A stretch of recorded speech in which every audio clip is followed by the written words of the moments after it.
किसी नए ट्रैक पर चल रहे हैं। जरा गौर फरमाइए, मोदी जी एक दिन गारंटी की बात करते हैं, मोदी की गारंटी याद है ना, तो दूसरे दिन 400 पार की बात होती है, तीसरे दिन कांग्रेस के घोषणा पत्र की बुराइयां सामने आती हैं, तो चौथे दिन इंडिया गठबंधन पर प्रहार होता है, पांचवें दिन भ्रष्टाचार के खिलाफ बातें होती हैं, तो छठवें दिन हिंदू मुसलमान और सातवें दिन अडानी अंबानी पर ही उंगली उठा दी जाती है। जी हां, आप चुनावों की शुरुआत से अब तक के मोदी के बयानों को सुने तो हर बार आपको कोई नया जुमला, कोई नया शिगुफा उछलता हुआ दिखाई देगा।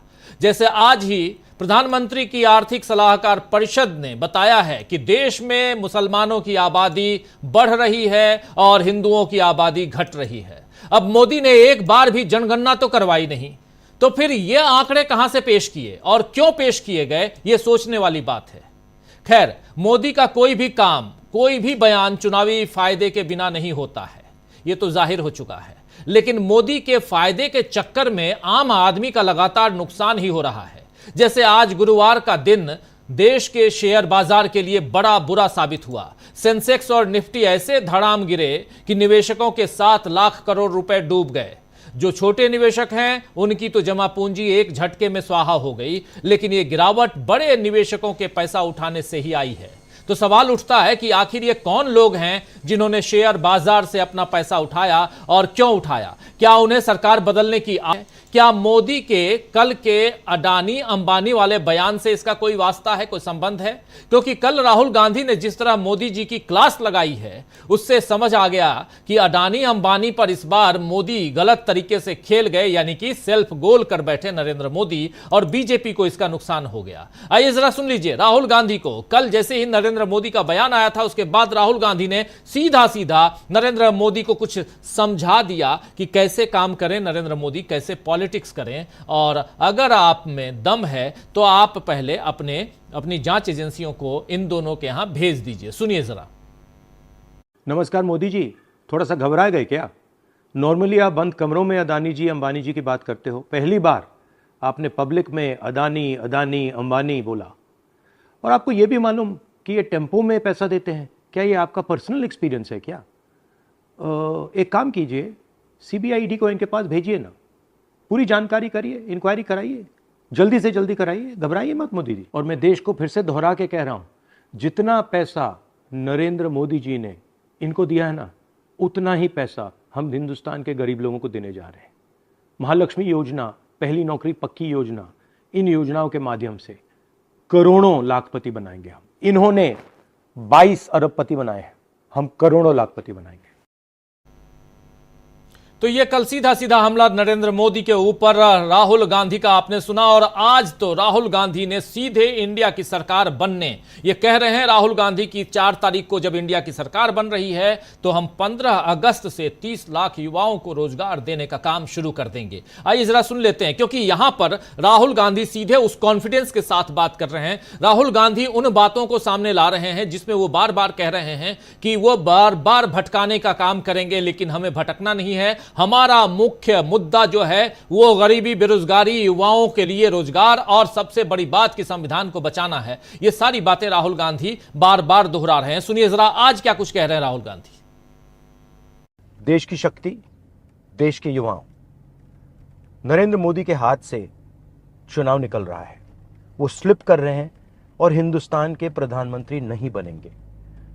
उन्होंने डिसीजन ले लिया है कि अगले 4-5 दिन में आपके ध्यान को भटकाना है, कुछ ना कुछ ड्रामा करना है।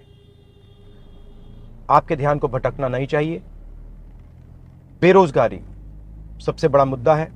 नरेंद्र मोदी जी ने आपको कहा था कि 2 करोड़ युवाओं को रोजगार देंगे, झूठ बोला, नोटबंदी की, गलत जीएसटी लागू की, और सारा का सारा काम अदानी जैसे लोगों के लिए किया है।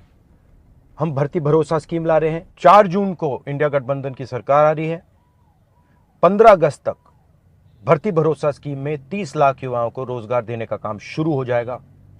जय हिंद, नमस्कार।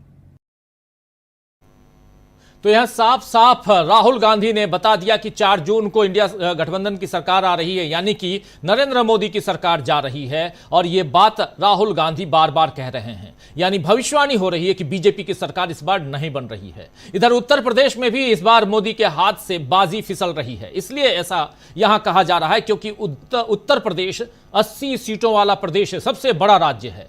योगी से नरेंद्र मोदी की अनबन की खबरें खुलकर सामने आ गई हैं और जिस तरह प्रियंका गांधी रायबरेली और अमेठी में मोर्चा संभाले हुए हैं, उससे भी मोदी के लिए अच्छी खबर नहीं आ रही है।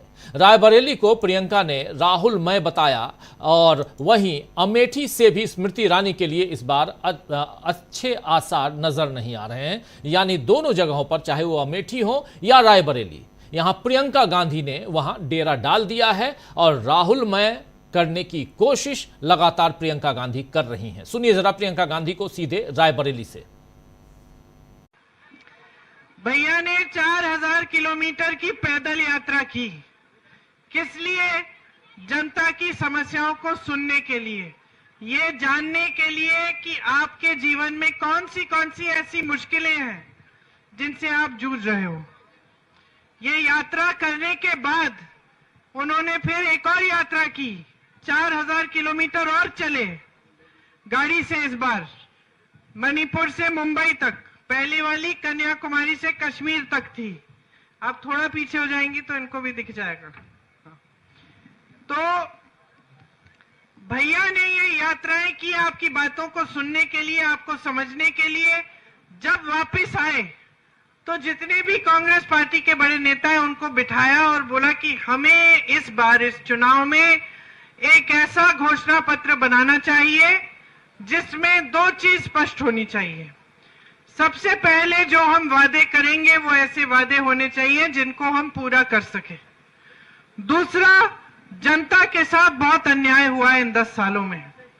जिस तरह से मोदी जी की सरकार चल रही है उसके बारे में मैं आपको बाद में विस्तार में बताऊंगी, लेकिन भैया ने कहा कि जिस तरह से ये सरकार चल रही है, एकदम इस देश के गरीब को नकारते हुए, और जिस तरह की मुश्किलों का सामना इस देश का गरीब आज कर रहा है, उसको राहत पहुंचाने के लिए हमें ऐसी स्कीमें बनानी चाहिए, ऐसी गारंटी देनी चाहिए जिससे हमारी जनता ये इन संघर्षों से निकल पाए। तो एक न्याय पत्र बना।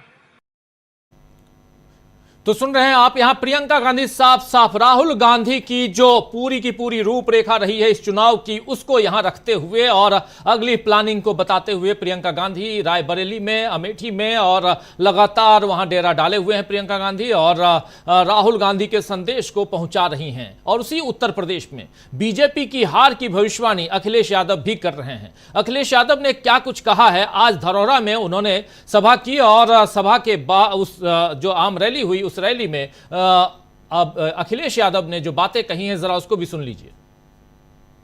ये सरकार वाले सोच रहे हैं कि अब उनका क्या होगा। भाषा बदल गई इनकी क्या नहीं बदल गई?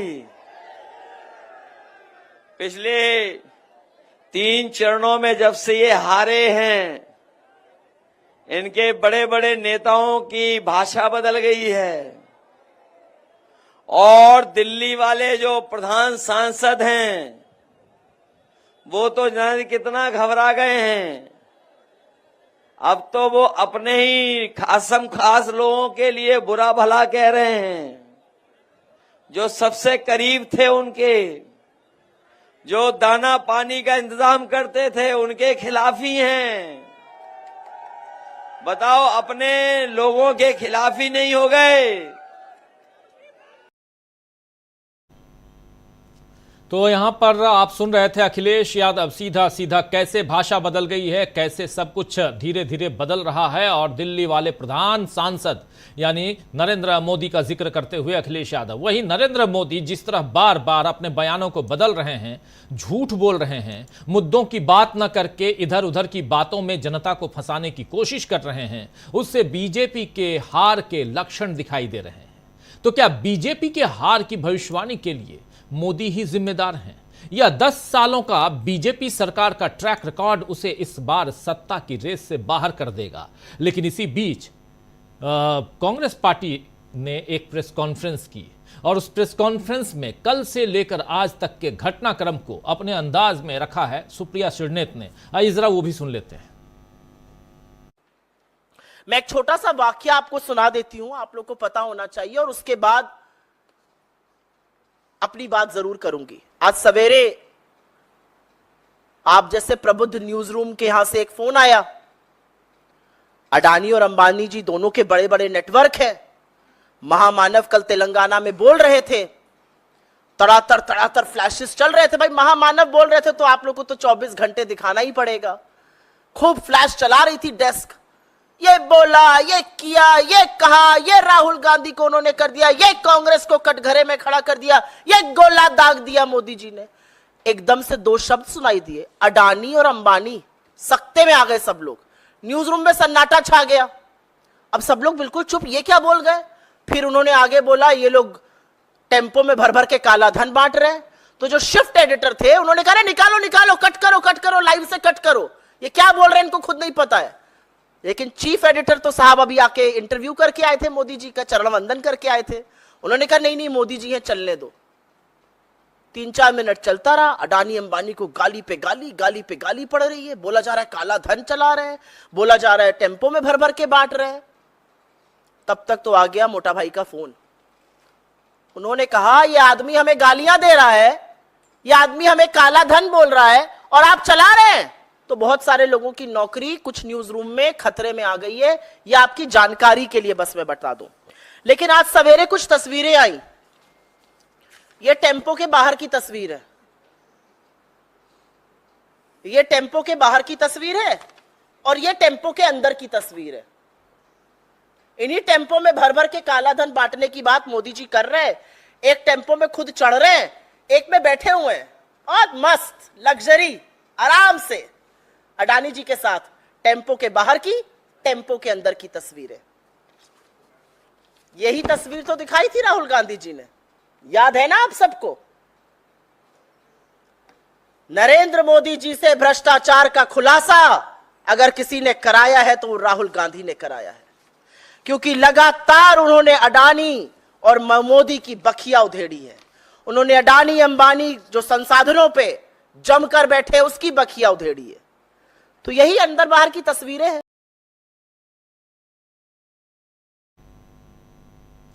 तो ये खुलकर जो बात रख रही हैं सुप्रिया श्रीनेत और एक बता रही हैं कि कैसे न्यूज रूम में आप जानते हैं चुनाव की घड़ी और नरेंद्र मोदी के कल के भाषण में अदानी अंबानी का नाम आना, उसके बाद टेम्पो में भर भर कर काला धन लेके जाना, ये सब का जिक्र कैसे हो रहा था और कैसे न्यूज रूम का माहौल बदल रहा था, ये सब यहाँ बता रही थी सुप्रिया श्रीनेत। आगे बढ़ें और समझें कि आखिर क्यों हो रही है बीजेपी की हार की भविष्यवाणी। उससे पहले हमारे इस चर्चा में कुछ हमारे वरिष्ठ साथी जुड़े हुए हैं, उन सबसे आपका परिचय करवाऊं और इस चर्चा को आगे बढ़ाते हैं। ज़रा स्क्रीन पर हमारे तमाम साथियों को ले आइए और देखिए इस वक्त हमारे साथ 5 वरिष्ठ साथी जुड़े हुए हैं। पंकज चतुर्वेदी जी हैं, डॉक्टर प्रकाश हिंदुस्तानी जी हैं, प्रोफेसर रविकांत जी हैं, डॉक्टर दीपक पाचपोर जी हैं और अमलिंदु उपाध्याय जी हैं। आप पांचों का स्वागत है, इस्तकबाल है। स्वागत इस्तकबाल आप तमाम दोस्त साथी शुभचिंतक आप सबका जो अब तक जुड़ चुके हैं, जो जुड़ने वाले हैं इस कार्यक्रम में। एक बहुत चौंकाने वाली खबर देने वाला हूं आप लोगों को दोस्तों। जब से चुनाव की घोषणा हुई है उसके पहले से, बहुत पहले से नरेंद्र मोदी लगातार चुनावी रैलियां कर रहे थे। कल अचानक उन्होंने जो बात कही उसका जिक्र कई बार आ रहा है, अदानी अंबानी, अदानी अंबानी, काला धन, टेम्पो का चित्र दिखा रही थी अभी सुप्रिया श्रीनेत। लेकिन आज कहां है Narendra Modi? Nation wants to know, आज कहां हैं प्रोफेसर रविकांत जी? आज मोदी जी नजर नहीं आ रहे हैं। यह देश जानना चाह रहा है कि मोदी जी लगातार बिना थके 18-18, 20-20 घंटे काम करते थे, आज मोदी जी हैं ही नहीं। प्रोफेसर रविकांत जी, आप मोदी जी का जी, हम लोग बचपन में जब चुनाव की रैलियां देखते थे, जो गुजरते थे सड़क पर, तो उस समय टेम्पो हाई है का नारा लगता था। अब इस समय जो हालत है मोदी जी के, उसमें बेचारे का टेम्पो फंस गया है। और देखिए, मैं कई बार आपके शो में ये कह चुका हूं कि मुझे बड़ी सिंपैथी है मोदी जी के साथ, लेकिन उन्होंने जो 10 साल में किया, लोगों का जिस तरह से जीना मुहाल हो गया। और जब मैं ये सोच रहा हूं तो मेरी आंखों के सामने से वो तमाम दृश्य गूंज रहे हैं। कोरोना काल में क्या हो रहा था, लोग पैदल सैकड़ों किलोमीटर चल करके अपने घरों को जा रहे थे, बच्चे, बुजुर्ग, महिलाएं एक तरह से लिथड़ रहे थे जमीन पर, लेकिन ये महामानव अदृश्य थे। किसानों के साथ क्या किया और नौजवानों का जो हाल किया, वो तो शायद आजाद भारत में कभी नहीं हुआ राजीव जी।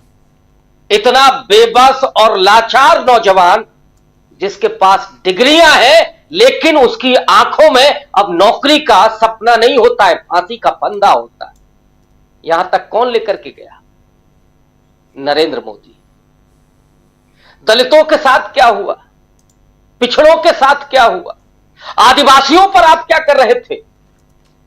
जो आए थे कि नहीं साहब हमको बस 60 महीना दे दीजिए, ये देश नहीं बिकने दूंगा, और आपने लोगों की अस्मत तक बेच डाली। उन मणिपुर की महिलाओं का क्या दोष था? वो अगर देश के प्रधानमंत्री से पूरा देश चाहता था कि वो वहां पहुंचे, मणिपुर में शांति स्थापित हो, लेकिन कोई फिक्र नहीं थी मोदी जी को। मोदी जी तो उस समय उन्हें राष्ट्रवाद का ख्याल नहीं आया। जब लद्दाख में चीनी सैनिक घुसे हुए थे, राहुल गांधी वहां गए अपनी दूसरी यात्रा में। राहुल गांधी ने उस सच को बेपर्दा किया जिसको लगातार छुपाया जा रहा था। यहां झूठ पर झूठ, ये सरकार इतनी गैर जिम्मेदाराना तरीके से चल रही थी। मैं थी इसलिए कह रहा हूं कि ये गई, और राजीव जी ये कहने की हिम्मत अब बहुत कम लोग कर पा रहे हैं, और उसकी वजह है खास करके जो वैकल्पिक मीडिया है उसमें भी अभी ये हिम्मत नहीं आई, क्योंकि उसको लगता है कि पिछले चुनावों में जिस तरह से उसके एनालिसिस थोड़े गड़बड़ हुए, लेकिन पिछले चुनावों में कुछ गलतियां हो रही थी। इस बार जिस ढंग से, क्योंकि कांग्रेस पार्टी में अगर किसी ने भी अनर्गल टिप्पणी की या उसके टिप्पणी का दूसरा अर्थ निकाला जा रहा है, तो फिर ठीक है, सैम पैत्रोदा जी आप अभी विश्राम कीजिए। कतई मोदी जी को वो ट्रैप नहीं देने दिया जाएगा कि ताकि वो देश को फंसा सके। लेकिन इस देश के लोग कितना समझदार हैं, कितने जिम्मेदार हैं कि मोदी जी पहले ही चरण के बाद लगातार आग लगाने की कोशिश कर रहे हैं। और मैं ये बहुत जिम्मेदारी के साथ ये शब्द इस्तेमाल कर रहा हूं, क्योंकि आप आचार संहिता में स्पष्ट तौर पर उल्लेख है कि आप धर्म का इस्तेमाल राजनीति के लिए नहीं करेंगे, लेकिन आप हिंदू मुसलमान, हिंदू मुसलमान, हिंदू मुसलमान, लोगों के कान पक गए सुनते सुनते 10 साल में। आपने क्या दिया लोगों को? कहीं किसानों पर लाठियां बरस रही थी, नौजवान अगर नौकरी मांगने जा रहा था तो उस पर लाठियां बरस रही थी। हां, बस दिया तो कांवड़ ढोइए तो गुलाब बरसाए जाएंगे, बस, इसके अलावा कुछ नहीं। और इधर अखिलेश यादव जिस मंदिर में गए थे राजीव जी, ये शर्म की बात है, 21वीं शताब्दी में देश खड़ा हुआ है, अखिलेश यादव एक मंदिर में पूजा अर्चना करने जाते हैं। ये उनका व्यक्तिगत मसला है, ये उनकी निजी आस्था में, इस पर टिप्पणी नहीं करना चाहता कि वो करें या ना करें, लेकिन वो लोग जो मनुस्मृति को दिमाग में रख करके बैठे हैं, जो चाहते हैं कि इस देश से डॉक्टर अंबेडकर का संविधान खत्म हो जाए और मनुस्मृति लागू हो जाए, उन्होंने उस मंदिर को धोया। ये गलीजपन किसके दिमाग में है? संविधान लागू होने के 75 साल के बाद भी अगर ये लोग ये सोचते हैं कि वो दलितों और पिछड़ों को इस तरह से दबा करके रखेंगे, तो अब सोचिए, एक प्रदेश का मुख्यमंत्री, एक पार्टी का राष्ट्रीय अध्यक्ष, उसके साथ जब ये हो रहा है, तो फिर सामान्य व्यक्ति के साथ क्या होता होगा ये सोचा जा सकता है। इन्होंने जिसको राष्ट्रपति बनाया था उसको 3 मंदिर के बाहर से बेदखल कर दिया गया, रामनाथ कोविंद जी को। वो पूरा समाज जो बड़ा सम्मान और स्वाभिमान फील करता है जब उनको मंदिर के बाहर से बेदखल किया गया तो वो कितना अपमानित महसूस कर रहा था। एक नहीं हजारों वजह हैं। नरेंद्र मोदी ने जो किया इस देश पर, इतिहास लिखेगा उनके इस काम को कि उन्होंने कैसे इस देश में इसी लोकतंत्र के जरिए उस लोकतंत्र को बधिया बनाने की कोशिश की। इस संविधान की ताकत से ही वो वहां पहुंचे थे। पिछड़ा कहते हैं ना अपने आप को जी, लेकिन उस संविधान को वो खत्म करने पर घोषित रूप से आमादा है।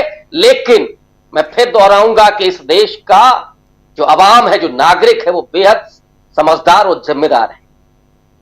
बिना रेट किए हुए क्या हुआ? कल अहमदाबाद में एक दरगाह तोड़ दी गई। बरेली में आप आग लगाना चाहते, ये नहीं के लोग हैं जो एक यादव लड़की मरती है उसको बता रहे हैं कि किसी मुस्लिम ने रेप किया उसका। ये जज भी यही, वकील भी यही, सब कुछ यही, क्योंकि आपको आग लगाना है। वहां भी आपने जो सूचना दी कि साहब अब ये आ रहा है कि मुसलमानों की आबादी तेजी से बढ़ रही, ये कब तक आप डर दिखाओगे? इस देश के उन हिंदुओं को इन्होंने साइकोलॉजिकल बीमार बना दिया है। लेकिन वो लोग अब 10 साल में इतने चेतना संपन्न होगा कि भाई साहब हमको नौकरी दे दीजिए, बहुत हो गया आपका ये भाषण और राशन दोनों को नमस्कार अब हम करते हैं। इसलिए मोदी जी आज नहीं दिख रहे हैं। नेशन वांट्स टू नो कहां गायब है। अच्छा ही है, तैयारी उन्होंने कर ली है। और राहुल गांधी जिस तरह से, अब उनकी 56 इंच की छाती नहीं है लेकिन दिल बहुत बड़ा है। इस देश के लोगों के लिए राहुल गांधी का दिल धड़कता है और इसीलिए जितने हिम्मत के साथ वो कह रहे हैं, कोई दुराव छिपाव नहीं, चाहे अंबानी हो या अडानी, 22 लोगों का अगर आपने इतने 1000 करोड़ रुपया माफ किया है तो डंके की चोट पर वो कह रहे हैं कि हम लाखों करोड़ों लोगों को लखपति बनाने जाए।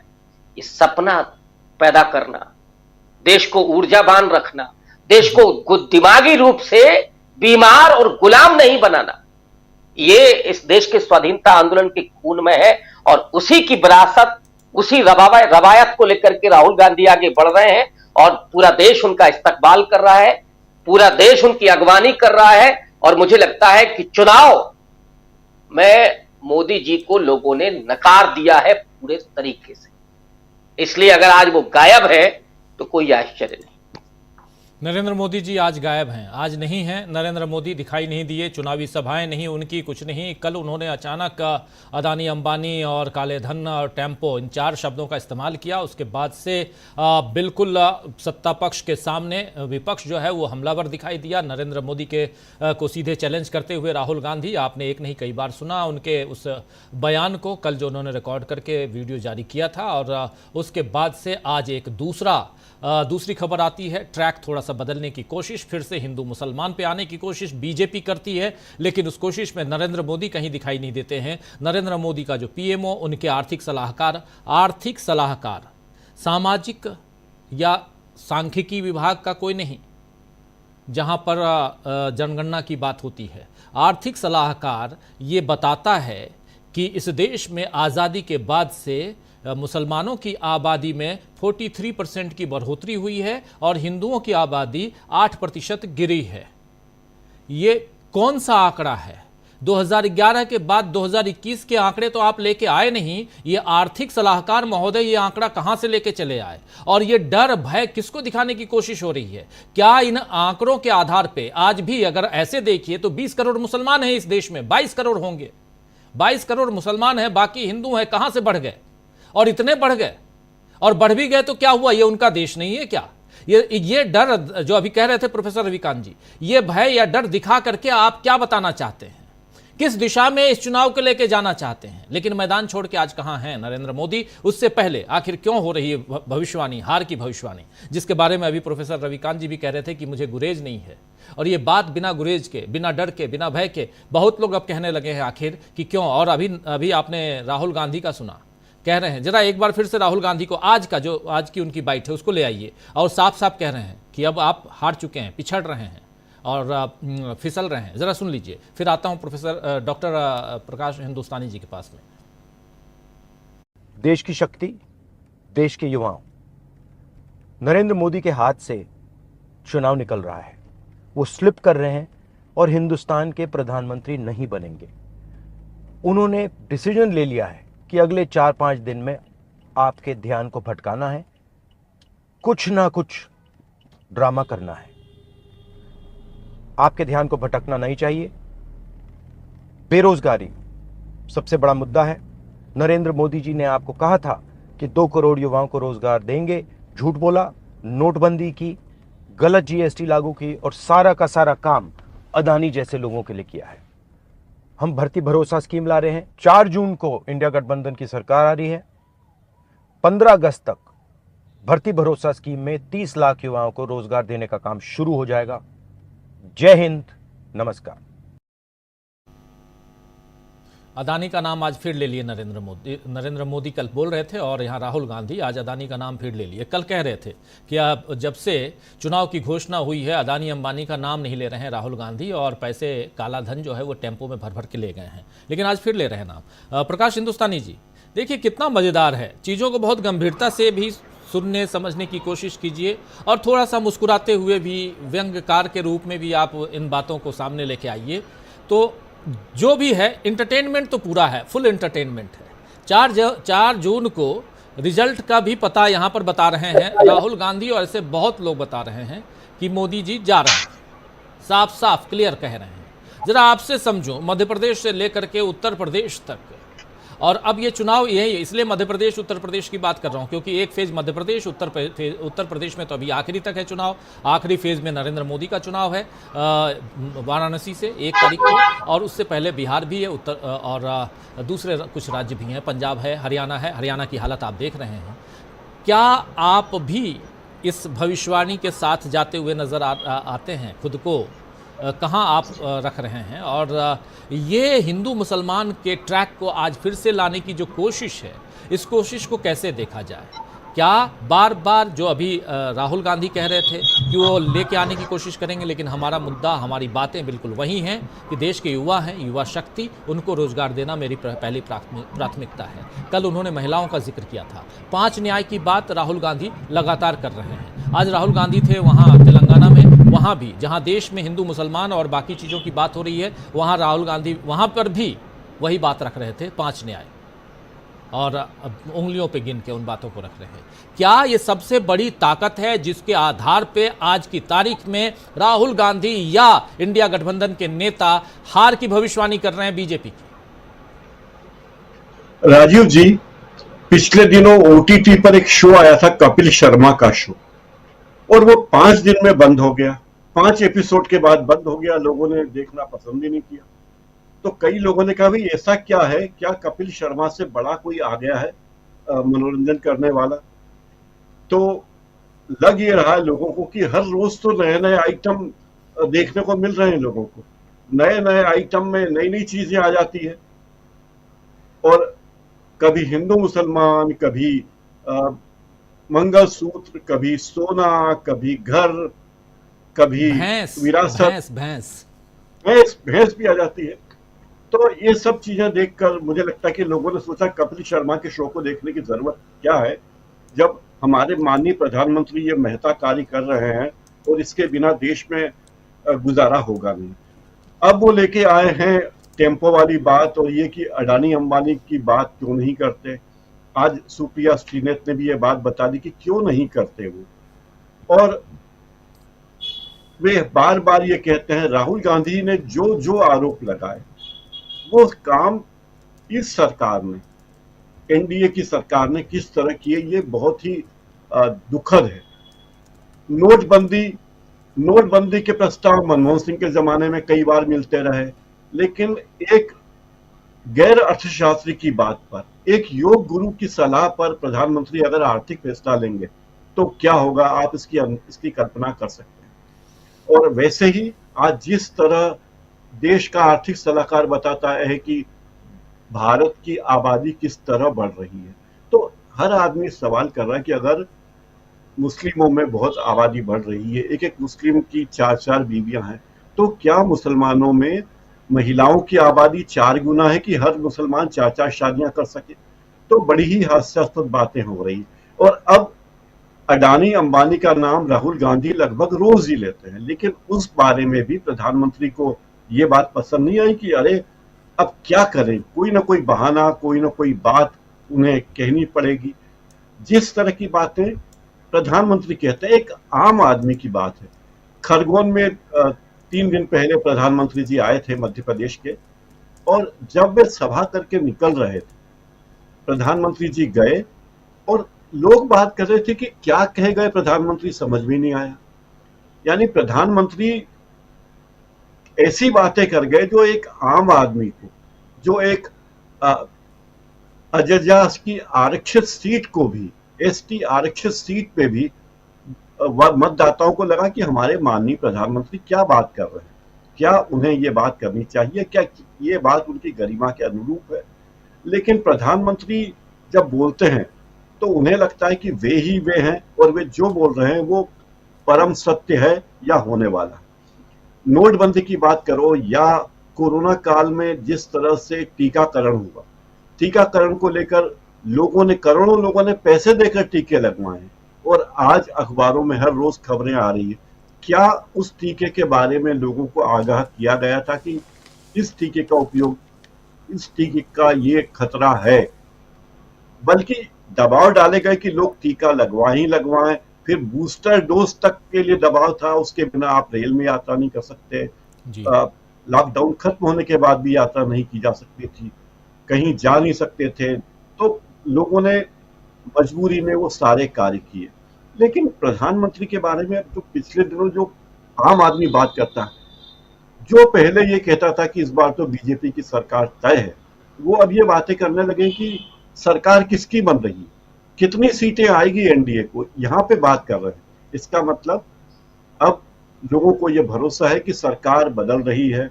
माननीय प्रधानमंत्री जो वर्तमान में है, हो सकता है, इसकी संभावना है कि 4 जून के बाद वे देश के प्रधानमंत्री नहीं रहे। बात तो यहां तक करते हैं आम लोग बसों में, लोकल ट्रेन में, कि क्या प्रधानमंत्री आसानी से अपनी कुर्सी छोड़ देंगे, यहां तक बातें हो रही। फिर उसके मतलब ये विचार लोगों के मन में है कि अगर एनडीए को बहुमत नहीं मिलता तो ये प्रधानमंत्री जो वर्तमान में है वो आसानी से कुर्सी छोड़ने वाले नहीं है, क्योंकि उनके पास तमाम संवैधानिक संस्थाएं हैं, मीडिया है, और वे सारे तंत्र है जो इस देश को चलाता है। अब आज जब उन्होंने टेम्पो की बात की तो लोग फिर ट्वीट कर रहे हैं और बोल रहे हैं कि भाई जो विलासी जहाज आप इंपोर्ट कर रहे हैं बड़े बड़े उद्योगपति, जिनके पास विमान है, उस पर कितना आयात शुल्क लगता है? पता चलता है कि 0 आयात शुल्क है। एक विमान अगर बिकता है, प्राइवेट जेट बिकता है, तो उस पर 5% जीएसटी है। और एक लड़की, एक विद्यार्थी, एक पिता अपनी बेटी के लिए स्कूटी खरीदता है तो उसे 18% और कहीं तो उससे अधिक भी जीएसटी देना पड़ता है। तो जो आदमी अरबों का जेट खरीदता है उस पर 5% टैक्स है। जो आदमी किताब खरीदता है बच्चे के लिए स्कूटी खरीदता है, उसे ज्यादा टैक्स है। ये हमारी सरकार की नीति है कि जो गरीब है उसे और गरीब करो, ताकि वो सरकार के दिए हुए 5 किलो अनाज पर निर्भर रहे, वो आत्मनिर्भर न हो पाए, और हमेशा यही कहे कि इस सरकार ने हमारे लिए कितना काम किया है, हमारे लिए हम लाभार्थी हैं और इस सरकार के रहमो करम पर हैं, और अगर मोदी जी नहीं रहेंगे तो क्या होगा। दूसरी तरफ राहुल गांधी लोगों को आत्मनिर्भर बनाने की बात करते हैं। आप याद कीजिए राजीव जी, जब मनरेगा स्कीम लागू हुई थी, जब मनमोहन सिंह के जमाने में मनरेगा स्कीम हुई थी, तो यही भारतीय जनता पार्टी के लोगों ने उसका कितना मजाक उड़ाया था और कहा था कि ये एक अनुत्पादक खर्च है। लेकिन जब ये बताया गया कि ये अनुत्पादक खर्च नहीं है, और मनमोहन सिंह जी ने और उनके मंत्रिमंडल ने और तमाम अर्थशास्त्रियों ने बहुत सोच विचार के बाद ये फैसला किया, और उसके नतीजे ये हुए कि देश की आर्थिक व्यवस्था सुधरी। जब पूरी दुनिया की इकोनॉमी खत्म हो रही थी, बर्बादी के कगार पे थे, तब भारत की इकोनॉमी बहुत तेजी से बढ़ी, जिसके बूते पर आज हम यहाँ तक पहुंचे हैं। वरना आप देखिए कि कहाँ पहला आम बजट भी 270 करोड़ का था और अब नगर पालिकाओं नगर निगमों के बजट हजारों करोड़ के होते हैं। तो जो यात्रा शुरू हुई थी उसमें विकास यात्रा में दूसरे की योग्यता को नकारना, दूसरे की मेहनत को नकारना और ये कहना कि आजादी 2014 में मिली थी और 2014 के बाद इस देश में जो कुछ हुआ हो रहा है और जब तक मोदी जी हैं तब तक ही अल्लाह ताला है, तब तक ही इस देश में लोगों का पेट भरता रहेगा, उसके बाद बहुत मुश्किलें आ जाएगी। तो प्रधानमंत्री गायब हैं, अब वो उन्हें भी आराम की जरूरत होगी या 16-18 घंटे शायद जिम में काम कर रहे होंगे प्रधानमंत्री जी की यात्राओं के कारण जिम नहीं जा पा रहे होंगे या मोर को दाना खिला रहे होंगे। अब वो कहते हैं कि अडानी अंबानी जपना बंद कर दिया है, इस पर भी उन्हें आश्चर्य है। और जयराम रमेश ने तो आज एक ट्वीट में उन्हें द लाइंग किंग कहा है, जिसका अर्थ इस देश के लोग जानते हैं कि लाइन किंग क्या है। लायन किंग तो एक होता है, लेकिन अब लाइन किंग भी हो गया है, एक ऐसा राजा जो झूठ बोलने से कभी भी पीछे नहीं रहता। राजीव जी जी जी बिल्कुल बिल्कुल, बहुत सारी चीज़ें आप बता रहे हैं और ये चुनाव किस दिशा में जा रहा है इसकी चर्चा अब 4 फेजेस बाकी हैं और इन 4 फेजेस से पहले यानी चौथे चरण, 5वां, 6वां और 7वां, उसके बाद फिर सामने रिजल्ट। बहुत कम समय रह गया है अगली सरकार के लिए, लेकिन उससे पहले अब भविष्यवाणी होने लगी है। भविष्यवाणी ये कि बीजेपी हार रही है। क्या ऐसा है? लेकिन बार बार ट्रैक बदलने से, अपनी बातों पर नहीं टिके रहने से भी क्या उस भविष्यवाणी की तरफ अगर गौर फरमाया जाए तो उसके काफ़ी करीब पाएंगे हम बीजेपी को? ज़रा समझना चाहता हूँ पंकज चतुर्वेदी जी आपसे कि ये जो बार बार ट्रैक बदल रहे हैं नरेंद्र मोदी जी और बीजेपी रोज कुछ ना कुछ नया लाने की कोशिश में, क्या यही सबसे बड़ा कारण है कि यहाँ से जो विपक्ष है जिसके पास बिल्कुल गिनाए हुए बिल्कुल बने से जमा हुआ एक जो कहे मुद्दा बना हुआ है और उसको जमा करके राहुल गांधी बार बार उन्हीं बातों को लेकर आ रहे हैं? महिलाओं की चिंता करते हैं, युवाओं की चिंता करते हैं, बुजुर्गों की चिंता करते हैं, देश में महंगाई की चिंता करते हैं और ये बातें रखते हैं कि हमारी सरकार आएगी तो इसको कैसे दूर करेंगे। संविधान बदलने वाले जो हैं वो उन पर प्रहार करते हैं कि ये देखिए, ये कह रहे हैं कि 400 दीजिए और संविधान हम बदलेंगे। क्या ये सबसे बड़ी मजबूती का यही कारण है? और क्या यहाँ जो ट्रैक बदलने वाली बात प्रधानमंत्री नरेंद्र मोदी की है तो कितने सारे मुद्दे लेके आए, इतना अनुभव है आपका, जरा समझना चाहता हूँ यहाँ से कैसे देखा? देखिए एक चीज बताएं, बहुत स्पष्ट है कि मोदी और उनका आरएसएस का जो संगठन है वो ट्रैक कतई नहीं बदल रहा है। उनका हारे को हरिनाम जो कहते हैं, तो उनका जो अंतिम जो एक हल है, जो उनके पास में विकल्प है, वो हिंदू मुसलमान ही है। तो आप देख लीजिए, वो लगातार हिंदू मुसलमान से बाज नहीं आ रहे हैं। पिछला हफ्ता उन्होंने मुस्लिम आरक्षण की बात किया और आज जो है अखबारों में यह खबर छपवाई गई। अब आप मजेदार चीज देखिए कि जो प्रधानमंत्री जी की आर्थिक सलाहकार परिषद है जिसने ये आकलन किया है, ये कोई सर्वे नहीं है, ये कोई रिपोर्ट नहीं है, कोई डेटा एनालिसिस नहीं है। अब आर्थिक सलाहकार परिषद के जो सबसे सीनियर मेंबर हैं वो रतन पी वटल हैं। रतन पी वटल जो सेंट्रल विस्टा प्रोजेक्ट था, मोदी जी का महत्वाकांक्षी, जो कोविड के समय भी चलता रहा था, उसके हेड रहे हैं और हाउसिंग बोर्ड वाले के डीजी थे। उसके बाद है विवेक देबोराय, ये चिन्मय मिशन से आते हैं और आर्थिक विषयों पे लिखते हैं। आशिमा गोयल, ये की यंग आईएएस है। और उसके बाद है सज्जाद चिनॉय। सज्जाद चिनॉय जो है जेपी मॉर्गन जो कंपनी है, जेपी मॉर्गन के बारे में आप लोग जानते हैं कि वो किस नजरिए से है, उसमें उससे जुड़े हुए हैं। इस आर्थिक सलाहकार परिषद ने भारत के अलावा म्यांमार, पाकिस्तान और बहुत सारे देशों के डेटा का एनालिसिस किया और ये बताया कि मुस्लिमों की संख्या ज्यादा जा रही है। अब मैं आपको एक डेटा सहित बता रहा हूं, उसको थोड़ा सा इसको रीड भी करना पड़ सकता है। हमारी 2011 में जनगणना हुई थी, उसके पहले 2001 में हुई। 2001 में मुसलमानों की पॉपुलेशन भारत में 13.4 थी, जो 2011 में बढ़ के 14.2 हो गई। यहां पे आपको एक देखना पड़ेगा कि असम में 2001 में 31% मुसलमान थे, 2011 में बढ़ के 34 हुए। पश्चिम बंगाल में 25.2 थे, जो बढ़ के 27 हुए। मैं इन दो राज्यों की इसलिए बात कर रहा हूं क्योंकि ये दो राज्य हैं जो लगातार शरणार्थियों के कारण प्रभावित रहे हैं।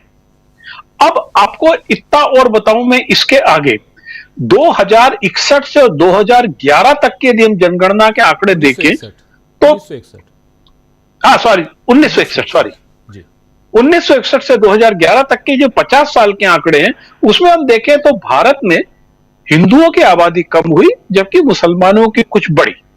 लेकिन यह तथ्य बीते 10 सालों के दौरान यह सामने आ रहा है कि दोनों की आबादी स्थिर है। अगर जनसंख्या वृद्धि की यही दर रहती है तो मुसलमानों की आबादी को हिंदुओं के बराबर होने में 3626 साल लगेंगे। वैसे आईसीएमआर का जो स्टडी है वो बताती है कि सन 2050 तक भारत की आबादी स्थिर हो जाएगी और उसमें मुसलमानों का प्रतिशत 13 से 14% से अधिक नहीं होगा, और जहां पर हिंदुओं की जनसंख्या वृद्धि की दर में गिरावट 3.16 से, तो मुसलमानों की वृद्धि की दर में गिरावट 4.90 है। एक चीज और है कि हिंदू महिला और मुस्लिम महिला का जो प्रोडक्टिविटी रेट है, बच्चा पैदा करने का आज का दर है, वो मुस्लिम महिला का केवल एक ही ज्यादा है हिंदू महिला से, लेकिन पॉपुलेशन में हिंदू ज्यादा है। ये जो जनसंख्या का अध्ययन है ये सरकारी वेबसाइट्स पे अवेलेबल है। एमके प्रेमी का राइटअप्स हैं इसके ऊपर। इस समय एक आर्थिक सलाहकार परिषद जो सेंट्रल विस्टा वाले भाई साहब की जो है, उसके ये आंकड़ों को लाने का मतलब केवल यही है कि उनको केवल घूम घूम के इस समय हिंदू और मुसलमान का सहारा मिल रहा है। प्रोफेसर रवि जी कह रहे थे कि बहुत सारे लोग अभी भी भरोसा नहीं कर पा रहे हैं कि यह सरकार बदलेगी। उसके लिए मैं आपको 3 घटनाएं सुनाता हूं जो पिछले 2 दिन की है। पहली घटना महाराष्ट्र की है। महाराष्ट्र में शिवसेना उद्धव ठाकरे के एक एमएलसी से एक सेना का जवान डील करता 1.5 करोड़ की कि मेरे पास एक ऐसी चिप है जिससे हम वोट को मैनिपुलेट कर सकते हैं और हमने पहले भी इसके साथ किया है। अब आप मजेदार चीज देखिए, पुलिस उसमें कह रही है कि वो तो बेचारा कर्ज में दबा था इसलिए वो इस प्रकार का कर रहा है। आप एक चीज बताइए, एक 42 साल का जवान है जो 20 साल से नौकरी कर रहा है और लगातार जम्मू एंड कश्मीर में पोस्टेड है, क्या वो इतना लड़कपन की हरकत करेगा कि एक एमएलए से वसूली कर ले? और वो एमएलए जो है वो कम से कम इतना कम अकल तो होगा नहीं कि जब तक उसने कुछ देखा सुना नहीं होगा तो 1.5 करोड़ की डील करने को तैयार हो जाएगा। घटना 1। घटना 2 दाहोद जिले की गुजरात की, जहां पर 5:45 बजे एक लोकल नेता का लड़का अंदर घुसता है, लाइव करता है, 5 वोट डालता है। हालांकि वहां पर जब इतना हल्ला हो गया तो अब रीपोलिंग के ऑर्डर कर दिए गए। घटना नंबर 3 यूपी की, उसे गिरफ्तार भी कर लिया गया है और वो तो उसको मजबूरी करनी पड़ेगी जी। 2 लड़के दोनों बीजेपी कार्यकर्ता भी हैं वो। जी। मैं आपको तीसरी घटना उत्तर प्रदेश के बदायूं की है।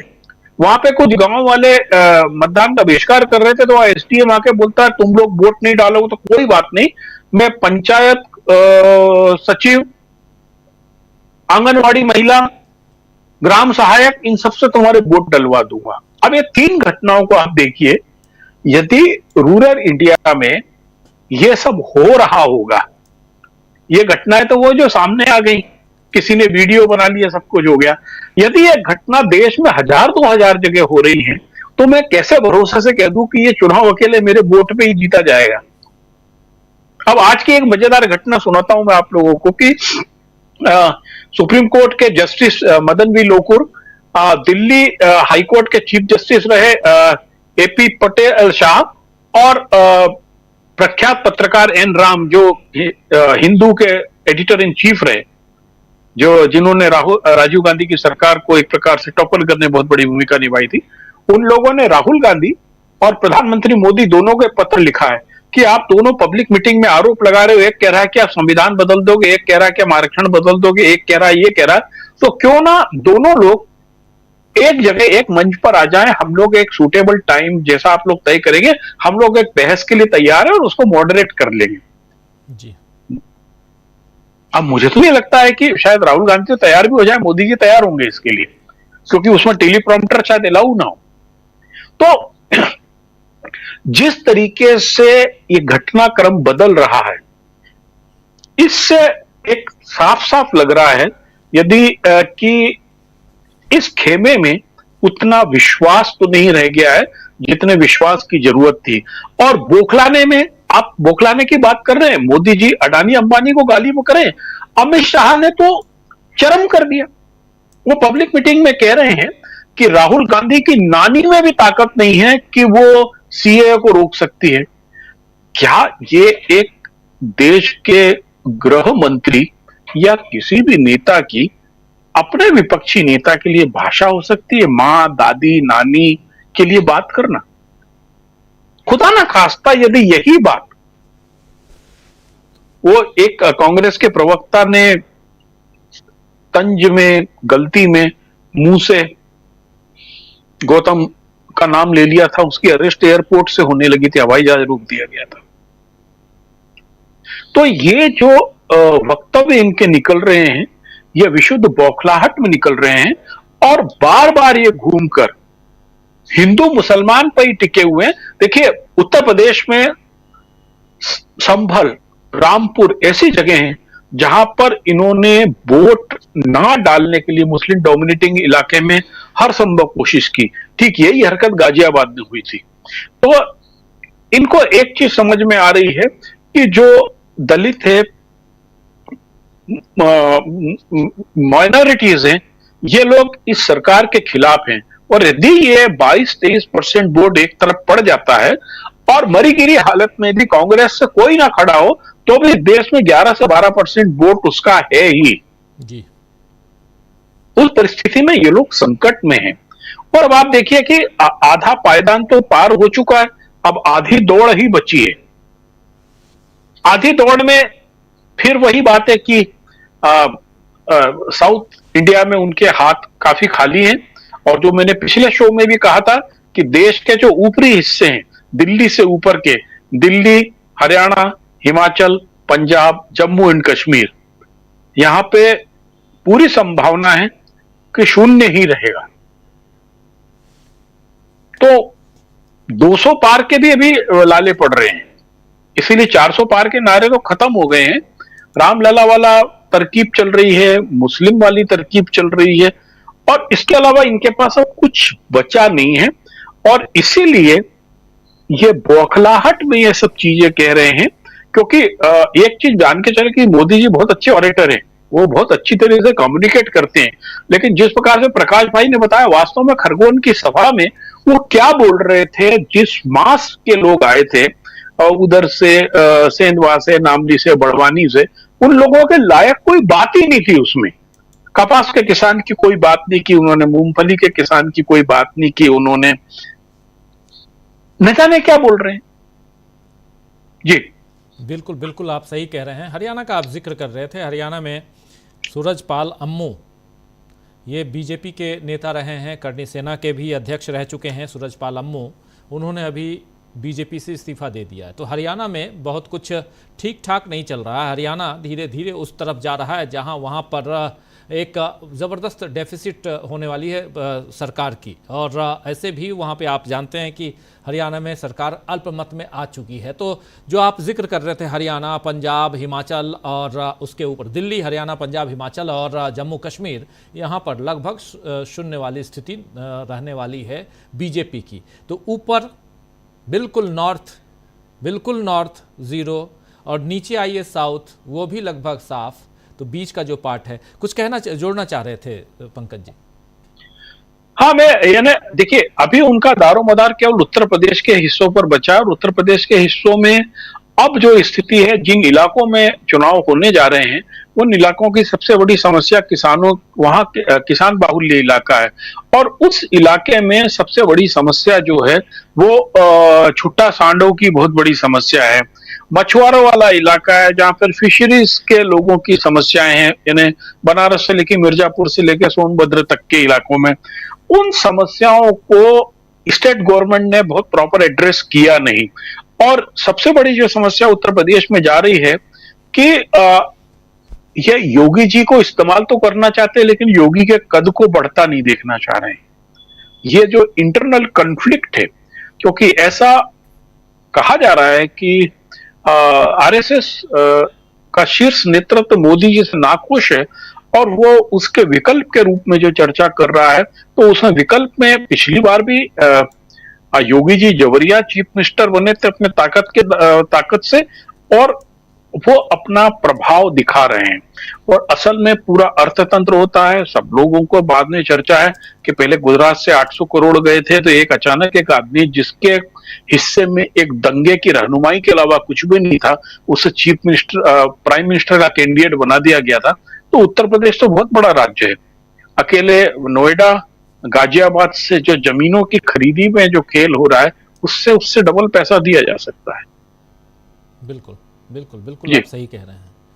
तो कैसे ये चुनाव धीरे धीरे फेज बाय फेज आगे बढ़ रहा है, और इस चुनाव में जैसे जैसे फेजेज आगे बढ़ रहे हैं वैसे वैसे भविष्यवाणियां क्यों होने लगी हैं, और क्या ये भविष्यवाणियां जो हैं, और जैसे कह रहे थे पंकज जी कि ट्रैक बीजेपी ने भी नहीं बदला है, बीजेपी घूम फिर करके उसी मुद्दे पे आने की कोशिश जो सांप्रदायिकता उसका मुख्य मुद्दा है, हिंदू मुसलमान जो मुख्य मुद्दा है, चाहे वो मुस्लिम आबादी की बात हो चाहे मुस्लिम लीग की बात हो। आबादी का जिक्र वो पहले भी कर चुके हैं लेकिन अभी फिर से एक बार आबादी लेके आए हैं, और इस बार कुछ और हिसाब से, जनसंख्या के हिसाब से लेके आए हैं। तो मुस्लिम आबादी हो या हिंदू मुसलमान हो, मुस्लिम लीग हो, इन तमाम मसलों को, चाहे मांस और मछली हो, इन सब मामले को लेकर के आने की कोशिश में नरेंद्र मोदी। लेकिन क्या नरेंद्र मोदी या बीजेपी के जो मुद्दे हैं वो मुद्दे इंडिया गठबंधन पर हावी हो पा रहे हैं? अगर नहीं तो इसीलिए क्या भविष्यवाणी होने लगी है अभी से हार की?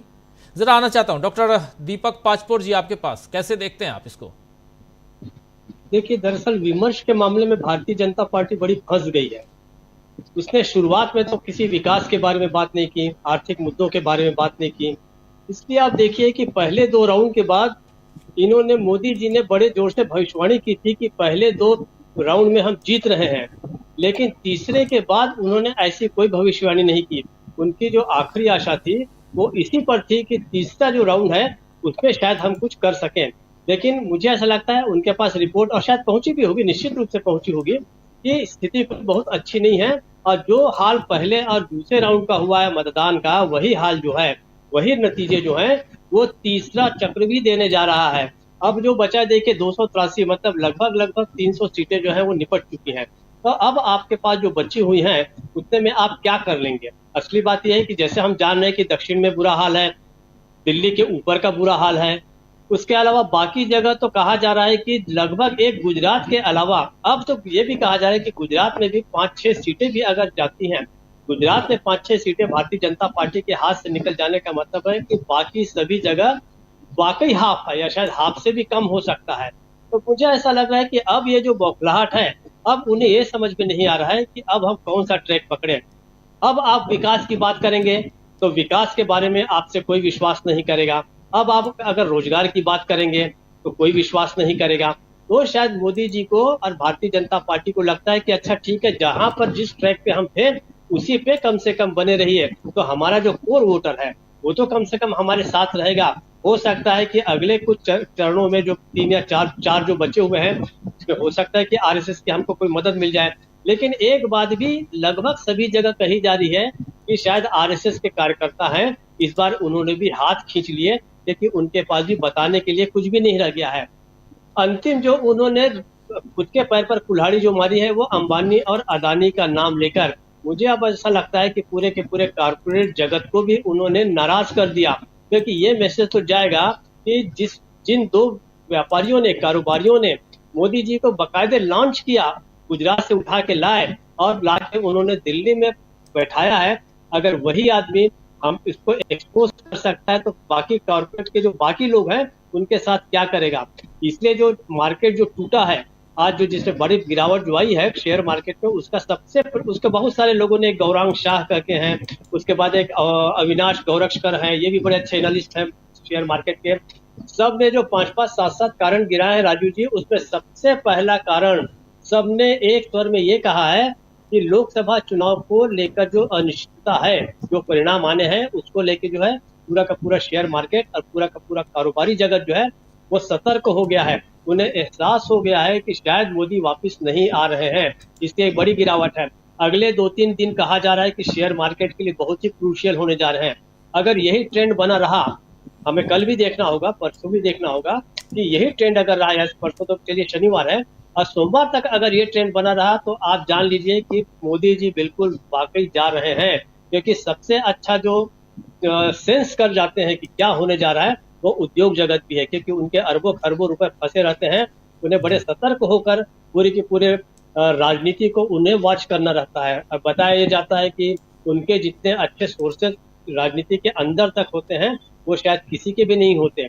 तो इस प्रकार से अब मुझे ऐसा लग रहा है कि जो भविष्यवाणी है, भविष्यवाणी लगभग सभी जगह से एक जैसी आ रही है। और दूसरा ये भी हमें कल तक देखना पड़ेगा कि मोदी जी कहाँ पर इमर्ज होते हैं। अगर आज जैसे कई जगह होता है ना कि हमारा लापता विधायक का पता बताए और 5,000 रुपए जीते हैं, इस प्रकार की जो चीजें हैं, मुझे डर है कि कहीं मोदी जी के बारे में भी कल से पोस्टर लगने न शुरू हो जाए। क्योंकि मोदी जी इतने विजिबल हैं, एक दिन में 2-2, 3-3, 4-4 सभाएं लेते हैं कि वाकई अभी आपके कहने तक राजीव जी मैंने भी कम से कम गौर नहीं किया था कि आज है कहाँ मोदी जी। क्योंकि मैं शेयर मार्केट की बाकी चीजें देख रहा था, तो सही बात है कि मोदी जी का अचानक ऐसे गायब होना, और कल पता चल जाएगा कि मोदी जी अगर कहीं पर नमूदार नहीं होते तो जान लीजिए कि स्थिति जो है बहुत खतरनाक है। और जो इस भविष्यवाणी के ऊपर हम बात कर रहे हैं उसके बारे में मोदी जी को कंफर्म हो गया है कि अब वो शायद ही आए। इसलिए मुझे ऐसा लगता है कि उन्होंने आखिरी दांव जो है ये खेल दिया कि उन्होंने कॉर्पोरेट जगत को एक बार डराने की भी कोशिश की है कि देखिए मैं अंबानी और अदानी को जो मैं सबके सामने उनका नाम ले सकता हूं, तो आप याद रखिए कि अगर मैं लौट आया तो मैं किसी को भी नहीं छोड़ूंगा। और आप फाइनेंस करना बंद कर दीजिए कांग्रेस को, अगर कर रहे होंगे तो।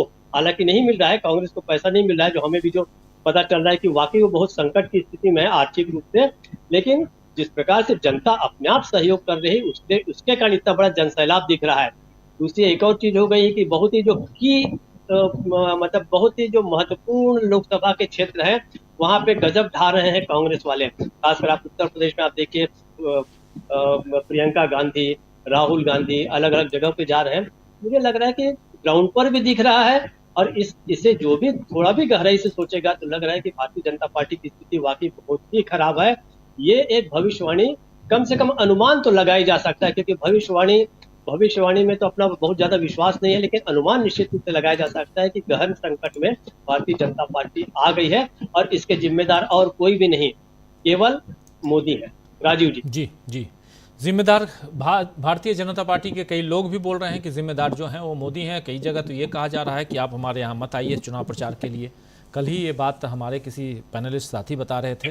तो बहुत कुछ हो रहा है, लेकिन इन सब के बीच जरा अमलेंदु उपाध्याय जी आपसे भी समझूं कि आखिर क्यों हो रही है बीजेपी के हार की भविष्यवाणी। अमलेंदु जी।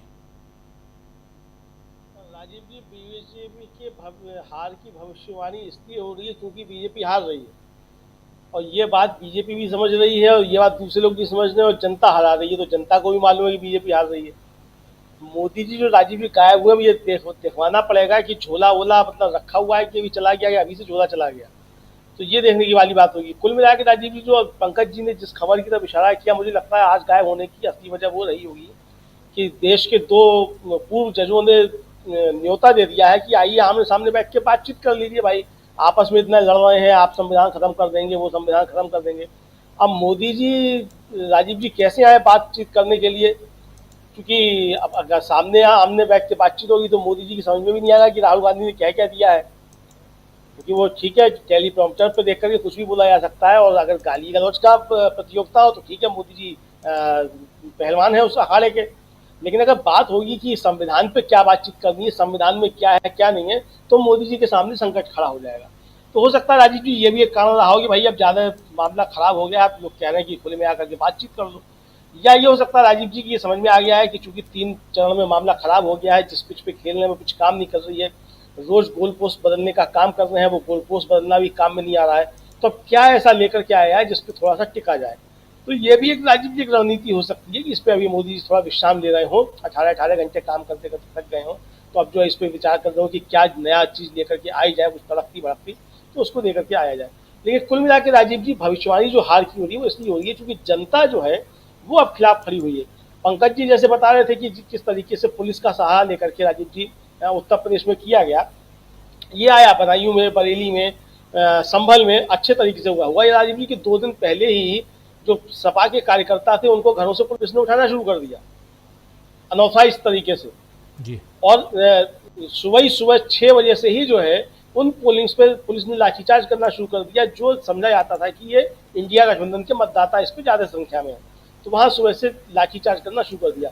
उसके बावजूद जबरदस्त तरीके से पोलिंग हुआ है राजीव जी जिस तरीके से, और लोग निकले हैं, पुलिस की लाठी खाने के बाद निकले हैं, तो ये समझ में आ रहा है कि अब जो है लोग मोदी जी से सवाल कर रहे हैं कि आपने 10 साल तक जो जुमलेबाजी की थी उस जुमलेबाजी का कोई जमा हासिल क्या है, नतीजा क्या निकला उस जुमलेबाजी का, देश आखिर पहुंचा कहाँ पे। आपने बताया था कि चांद पे पहुंच जाएंगे, ठीक है चांद पे तो पहुंच गए, लेकिन वो चांद पे पहुंच गया, वो उस चांद से यहाँ क्या आया है, रोजगार कितने आए हैं, या आपका जो राशन है और भाषण है ये अब काम आने वाला नहीं है। जनता राजीव जी अब ये सवाल कर रही है और जनता के सवालों के जवाब नहीं है। अब अडानी को जिस तरीके से लेकर के पूछा मोदी जी ने और राहुल गांधी ने सवाल किया, तो राजीव जी सवाल ये उठ रहे थे क्या अडानी की जांच होगी।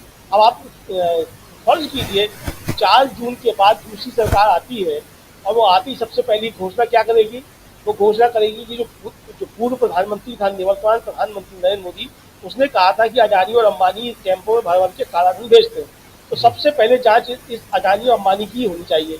तब मोदी जी कैसे अडानी और अंबानी के समर्थन में खड़े होंगे, कैसे भारतीय जनता पार्टी मोदी और अडानी के समर्थन में तख्तियां लेकर के ईडी के दफ्तर के सामने प्रदर्शन करेगी।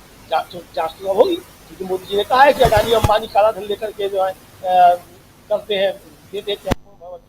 तो कुल मिला के राजीव जी अब मोदी जी की समझ में नहीं आ रहा है कि उनको किस रणनीति में अब जाकर काम करना चाहिए, क्योंकि हिंदू मुसलमान की पिच जो है वो रफ्तीली हो गई है, जनता उस पे जा नहीं रही है। मोदी जी उस पिच पे जाते हैं तो फिर वहां फिसल जाते हैं अपनी पिच पे, तो ये संकट मोदी जी के सामने कुल मिला के राजीव जी आ गया जी। बहुत सारी बातें हम नरेंद्र मोदी जी की कर रहे हैं, उनकी पार्टी की कर रहे हैं, और कैसे यहाँ पर भविष्यवाणी हो रही है इसकी कर रहे हैं, और लगातार चूंकि रोज़मर्रा के जीवन में जो है वो इतना आ चुका है कि एक तरफ नरेंद्र मोदी और मतलब चुनाव सामने है तो दोनों की बात करना भी ज़रूरी है, और इसलिए हम बात कर रहे हैं और यहाँ से देश के भविष्य की तरफ देखने की कोशिश कर रहे हैं, इसलिए क्योंकि इसके बाद 5 साल किसके हाथ में सरकार होगी और वो जो सरकार होगी वो देश के संविधान को कैसे बचाएगी, देश को कैसे बचाएगी, और जो वादे किए गए हैं उन वादों को कैसे पूरा करेगी। तो एक बहुत बड़ा समय अभी हमारे आपके बीच से गुजर रहा है, और ये जो आने वाला 20 दिन है वो बहुत इंपॉर्टेंट है, महत्वपूर्ण है, इसलिए ये चर्चा लगातार होती रहेगी। और इसीलिए थोड़ा कई लोगों को लग सकता है कि दोहराव है, कई लोगों को लग सकता है कि ये बातें तो हम रोज सुन रहे हैं, लेकिन फिर भी यहाँ रोज सुनना, रोज समझना जरूरी है। एक बार आना चाहता हूँ डॉक्टर प्रकाश हिंदुस्तानी जी आपके पास फिर से।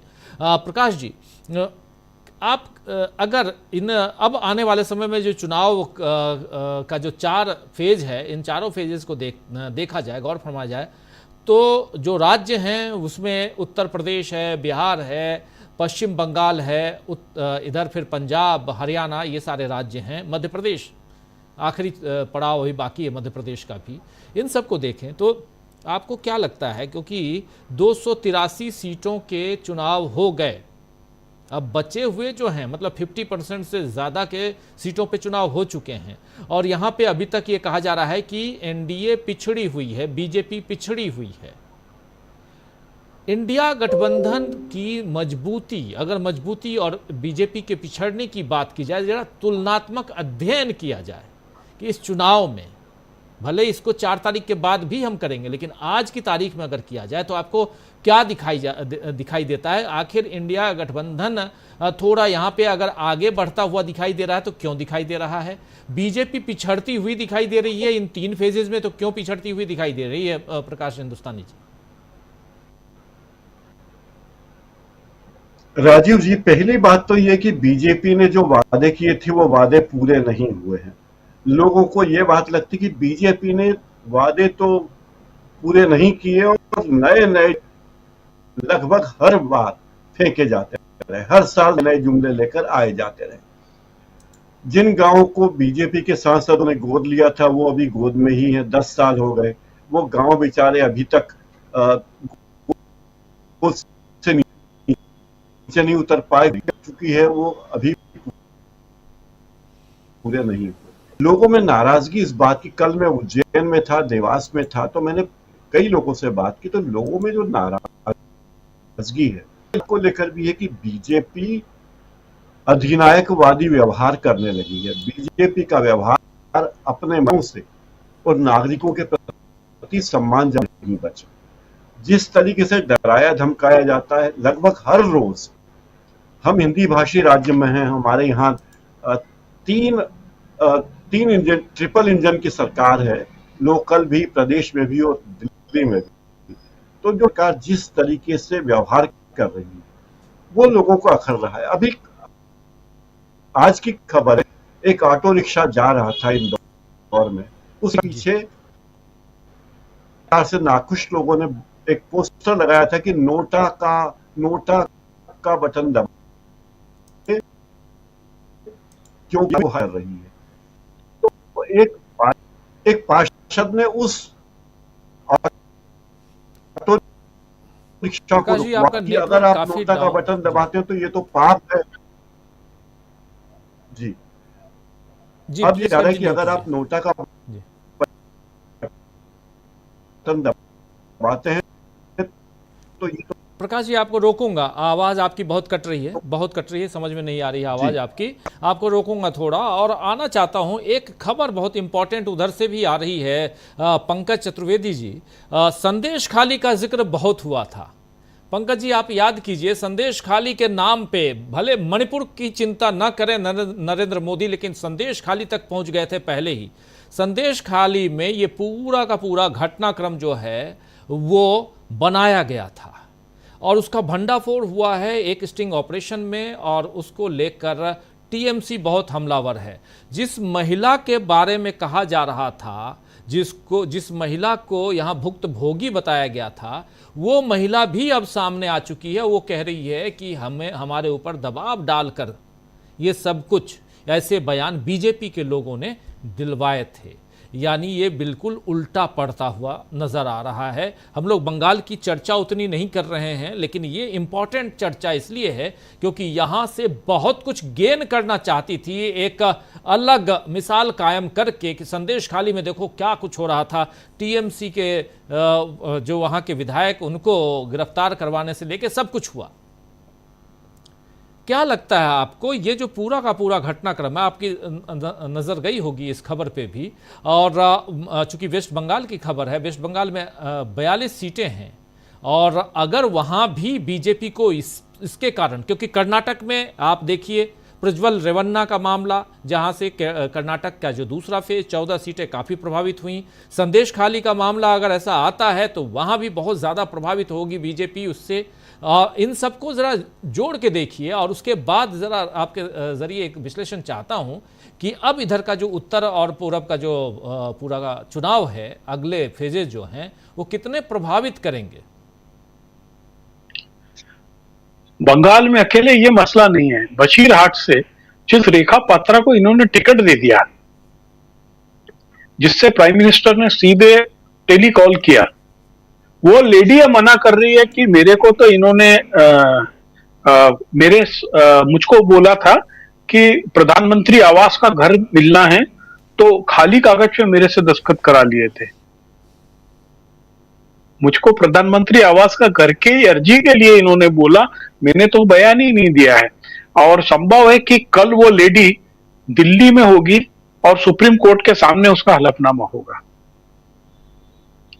तो ये 2014 और 2019 के चुनाव में जिस प्रकार से तकदीर मोदी जी के और बीजेपी के आगे आगे चल रही थी, और कांग्रेस और विपक्षी दल मोदी जी के बोले हुए और मोदी जी के किए हुए का करने के बाद में विरोध करते थे, आज उससे ठीक पलट स्थिति है। अब स्थिति यह है कि मोदी जी को कोई बयान देने के लिए, कोई घटना के लिए इंतजार करना पड़ता है कि कोई सेम पित्रोदा या कोई कुछ बोल दे तो मैं उसको रिएक्ट करूं। मैं आपको एक मसला और बताऊं जो पिछले 5 दिन से गांव गांव में बहुत बुरी तरीके से फैला हुआ है, वो है कोविड वैक्सीन को लेकर। जी। जिस कोविड वैक्सीन को लेकर मोदी जी ने अपनी सबसे बड़ी जय जयकार कराई थी, एस्ट्रोजन की रिपोर्ट सोशल मीडिया के जरिए आधा कचरा होकर गांव गांव तक फैल गई है। और आज की जो खबर है उसको हम बहुत छोटा सा ले रहे हैं कि एस्ट्रोजन ने अपनी पूरी जो वाइल से उनको वापस मंगाना शुरू कर दिया है। एस्ट्रोजन यानी इंडिया का कोविड शील्ड, जो इस देश के 40 करोड़ लोगों ने कोविड शील्ड लगाया और उसमें बहुत सारे ऐसे लोग हैं जिन्होंने पैसा दे के लगाया। अब लगातार जो कम उम्र के लोगों की डेथ हुई, ये समाचारों में आया और ये बहुत लाइटली खबर करते थे, यार ये कोविड की जो वैक्सीन है ना इसका असर है। लेकिन जिस प्रकार से विदेश में इस मसले पे चर्चा हुआ, वहां अदालत में एक्सेप्ट किया एस्ट्रोजन ने कि हाँ हमारे साथ में ये ड्रॉबैक है, और आज जिस तरीके से उन्होंने वैक्सीन को वापस लेना शुरू कर दिया, ये गांव गांव तक चर्चा फैल गई कि मोदी जी ने जो वैक्सीन लगाई थी अब किसी को भी हार्ट अटैक हो जाएगा। अब किसी को हार्ट अटैक हो रहा है, किसी को सर्दी जुकाम भी हो रहा है, कह रहे वैक्सीन लगवाई जिसके कारण हो रहा। ये बहुत बुरा एक गांव गांव तक इंपैक्ट इसका है। और आप जानते हैं कि जो कम पढ़ी लिखे जो होते हैं वो विज्ञान की बातों को बहुत ज्यादा गहराई से नहीं जाकर सुनी सुनाई बातों पर बहुत जल्दी रिएक्ट करते हैं। ये एक इतना बड़ा ड्रॉबैक है भारतीय जनता पार्टी का जो वोट बैंक है, जिसके लिए वो अभी तक अपनी वाहवाही कर रहे थे कि इतिहास में पहली बार हुआ कि इतने करोड़ लोगों को हमने मुफ्त में वैक्सीन लगाई, वो अब दांव उनका उल्टा पड़ रहा है। ठीक उसी तरीके से संदेश खाली का दांव, संदेश खाली में जो इन्होंने महिलाओं के उत्पीड़न की बात को लेकर बोला था कि ये आ जाएंगे तो ये होगा, और वहां भी हिंदू मुसलमान एंगल ही था। प्रताड़ित महिला मुस्लिम हिंदू है और जो लोग पकड़े गए हैं शहंशाह आलम वगैरह वो लोग मुस्लिम हैं, और उस एंगल से इन्होंने असम, नॉर्थ ईस्ट में के इलाके और झारखंड तक उसको असर करने की कोशिश की थी। और इसका असर बिहार, झारखंड और बंगाल के चुनावों पर बहुत विपरीत पड़ेगा बीजेपी के लिए, क्योंकि ममता बनर्जी इस मसले को खाली नहीं जाने दे रही है। क्योंकि ममता बनर्जी के पास में इसमें 2 तुरुप के इक्के हैं। एक है रेखा पात्रा जो अपने बयान से पलट गई है, और दूसरा वहां का गवर्नर जिसके ऊपर मॉलेस्टेशन का आरोप है और वो जांच नहीं करने दे रहा है। और वो आपको एक चीज बता दूं कि गवर्नर को आर्थिक मामलों में इम्यूनिटी मिली हुई है 311 में, लेकिन आपराधिक मामलों में नहीं मिली हुई है। वो अपने राजभवन में जांच अधिकारियों को जाने नहीं दे रहे हैं। ये मसला और संदेश खाली का मसला, ये दोनों मसले बंगाल ही नहीं पूर्व भारत के बहुत सारी सीटों पर ब्रॉडर इंपैक्ट करने वाले हैं। इसमें ये इसका एंटी वेमन भी है। एंटी वेमन यानी जो इनका वेमन हिंदू मुस्लिम एंगल होता है, महिला उत्पीड़न का मसला भी है, और यह मसला भी सबसे बड़ा है कि ये लोग झूठ बोल के लोगों पर सेक्सुअल हैरेसमेंट के केस प्लांट करते हैं। अभी तो कर्नाटका में बहुत बड़ी बात यह भी चल रही है कि आखिर 25,000 पेन ड्राइव रेवन्ना के वाली किसने बांटी है। जनता दल एस तो कह रहा है कि बीजेपी के लोगों ने ही बांटी। तो एक जो धारणा है लोगों के मन में कि भारतीय जनता पार्टी के लोग अधिकतर कमर के नीचे की राजनीति ज्यादा करते हैं, इस पे बहुत बड़ा उनको नुकसान होने जा रहा है। जी जी जी, यह बहुत गंभीर चिंतन का विषय है और इस पर हम लोग चिंता जता रहे हैं दोस्तों, इसलिए क्योंकि आप देखिए, चाहे वेस्ट बंगाल हो, चाहे उधर कर्नाटका हो, या आप उत्तर प्रदेश आइए या बिहार जाइए, या इधर आप दिल्ली आइए, हर तरफ आप देखिए कहीं ना कहीं बीजेपी, और चाहे हरियाणा आप जाइए बीजेपी फंसी हुई नजर आती है। और उन मुद्दों को, जिन मुद्दों को चुनाव में भुनाने की कोशिश में थी बीजेपी, वो उल्टा उनके ऊपर जो है वार करता हुआ दिखाई दे रहा है। यानी कि अपने ही बुने हुए जाल में बीजेपी यहाँ फंसती हुई नजर आ रही है। हमारे साथ जुड़ गए हैं प्रोफेसर रविकांत जी एक बार फिर से। प्रोफेसर साहब, जरा आपसे भी समझूं, जो बात अभी कह रहे थे, बहुत गंभीर बात बता रहे हैं पंकज चतुर्वेदी जी, कि आप संदेश खाली में और वहां पे यानी वेस्ट बंगाल के जो राज्यपाल हैं उनके ऊपर भी मॉलेस्ट्रेशन का केस है। और ये अभी अभी इस चुनाव के दौरान ही, पिछले सप्ताह की बात है, ये बातें सामने आई हैं। और उसके बाद वहां जांच करने के लिए जांच अधिकारी को जाने नहीं दिया जा रहा है। ये सारी चीजें ये रिफ्लेक्ट तो हो रही होंगी। यानी ममता बनर्जी, 18 सीटें थी पहले वहां पर, पिछली बार 2019 में जब राष्ट्रवाद की आंधी बह रही थी देश में, 18 सीटें लेके आई थी बीजेपी। और इस बार बीजेपी को बहुत उम्मीद थी, कई लोग तो, प्रशांत किशोर जैसे लोग तो बहुत उम्मीद ऐसे भी जतला दिए हैं बीजेपी के लिए। तो जरा आपसे समझूं कि चाहे पश्चिम बंगाल हो, क्योंकि अब ये पार्ट जहां पे चुनाव होना है, उधर से क्या उम्मीदें पाल के रखे बीजेपी, क्या उम्मीदें इंडिया गठबंधन। और एक महत्वपूर्ण बात जो मैंने पूछी थी डॉक्टर प्रकाश हिंदुस्तानी जी से, कि इंडिया गठबंधन को यहां एज कैसे दिखाई देता है, किस वजह से दिखाई देता है, और बीजेपी यहां जिसके हार की भविष्यवाणी अब होने लगी है, वो किस कारण से बीजेपी जो है वो पस्त होती हुई नजर आ रही है। की आप बात कर रहे हैं, ये जमीनी यथार्थ है। बस ये है कि 4 तारीख को इसे आंकड़ों में तब्दील भर होना है, क्योंकि इस देश में जो जनमानस है वो पूरी तरीके से नरेंद्र मोदी के खिलाफ खड़ा हुआ है। निराश भी नहीं मैं कह रहा हूं, खिलाफ खड़ा हुआ है। और जिधर इशारा किया है पंकज जी ने, ये बहुत बड़ा इशू, कोविशील्ड वाले मसले पर जो मिडिल क्लास है, खास करके गरीब आदमी तो एक बार भूल जाता है, उसको इतना मौत का डर नहीं होता है। लेकिन जो मिडिल क्लास है उसने सबसे पहले जाकर के ये वैक्सीन भी लगवाई, मोदी जी का धन्यवाद भी किया, और उसको ऐसे लगा कि जैसे मोदी जी तो अब ईश्वर बन करके सीधे हमारे सामने आ खड़े। लेकिन जब उसको ये समझ में आया कि यहां तो मौत के मुंह में हमको फंसा दिया है, जिस तरह की मौतें हो रही हैं ये पहले से ही संदेहास्पद थी। लेकिन अब तो कोविशील्ड और उसकी कंपनी ने तो स्वीकार किया है बाकायदा कोर्ट में कि साहब ये हो सकता है, ये सिम्टम्स है हमारे वैक्सीन के। तो ये इस देश के लोगों को आपने जिस तरह से फंसा दिया है, जान जोखिम में डाल दी है, वो इस बार बख्शने वाले नहीं है।